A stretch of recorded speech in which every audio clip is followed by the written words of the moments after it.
केंद्र की मोदी सरकार के द्वारा कुछ दिनों पहले केंद्रीय कैबिनेट एवं पॉलिटिकल कमेटी की बैठक राष्ट्रीय जनगणना के साथ जातीय जनगणना कराने का निर्णय लिया। इसके बाद से पूरे देश में जातीय जनगणना को लेकर बहस छिड़ गई और राजनीतिक पार्टियां इसका श्रेय लेने के लिए कूद पड़ी। मुख्य रूप से भारतीय जनता पार्टी ने जातीय जनगणना के फैसले को अपना जीत बताया। वहीं दूसरी ओर कांग्रेस के नेता जातीय जनगणना के फैसले को राहुल गांधी के संघर्ष का नतीजा बताया। कांग्रेस के नेताओं ने कहा कि जिस तरीके से लोकसभा नेता प्रतिपक्ष राहुल गांधी ने देश में जाति जनगणना के मुद्दे को उठाया और लोगों में जिसकी जितनी आबादी उसकी उतनी हिस्सेदारी के नारे को बुलंद किया, उसी का नतीजा है कि केंद्र की मोदी सरकार घबराकर जाति जनगणना कराने का फैसला लिया है। देश में मोदी सरकार की कैबिनेट के द्वारा जातीय जनगणना का फैसला लिया गया है, कांग्रेस कैसे देखती है? जातीय जनगणना हम लोगों के नेता आदरणीय राहुल जी के संघर्षों का परिणाम है। हम लोग लगातार आदरणीय राहुल जी सदन से लेकर के सड़क तक जातीय जनगणना की वकालत कर रहे थे, और जब हम जातीय जनगणना की बात कर रहे थे तो ये भारतीय जनता पार्टी के तमाम बड़े नेता नितिन गडकरी, सीएम योगी आदित्यनाथ, अनुराग ठाकुर जैसे लोग जातीय जनगणना करवाने को उपहास उड़ा रहे थे। आज देश के प्रधानमंत्री ने राहुल गांधी जी के जातीय जनगणना के मामले में नतमस्तक हो गए, इसलिए कि ये आवाम की आवाज़ थी यह, और राहुल गांधी आवाम की आवाज़ बन करके इस बात को लगातार उठाते रहे। फैसला लिए हैं आपने, रातों रात कैसे फैसला लिए?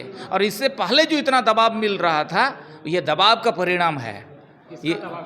ये राहुल गांधी का, लीडर ऑफ अपोजिशन का दबाव है, और कांग्रेस पार्टी का लीडरशिप का ये दबाव है। उस दबाव के पीछे भारतीय जनता पार्टी को झुकना पड़ा और निर्णय लेना पड़ा। तो लगता है देश में जातिगत जनगणना के बाद जो है एसटी एससी ओबीसी को हक मिल पाएगा? नहीं, हक तो ये एसटी एससी ओबीसी का नहीं है, ये सब का दूध और पानी का पानी पता चल जाएगा। ये ट्रांसपेरेंसी जो है, अब दुनिया में इतना डिजिटल आ गया है, आप आर्टिफिशियल इंटेलिजेंस का है इतना, इसका मतलब क्या है कि देश के अंदर और ट्रांसपेरेंसी आ रहा है। इस तरह का चीज़ होने से देश के अंदर एक और ट्रांसपेरेंसी होगा और देश को आगे बढ़ने में और काफ़ी मदद मिलेगी। निश्चित रूप से हम लोगों ने केंद्र सरकार की जो जातीय जनगणना की घोषणा की, उनका हम स्वागत करते हैं, लेकिन केंद्र सरकार को ये अखबार का हेडलाइन नहीं बनाना है।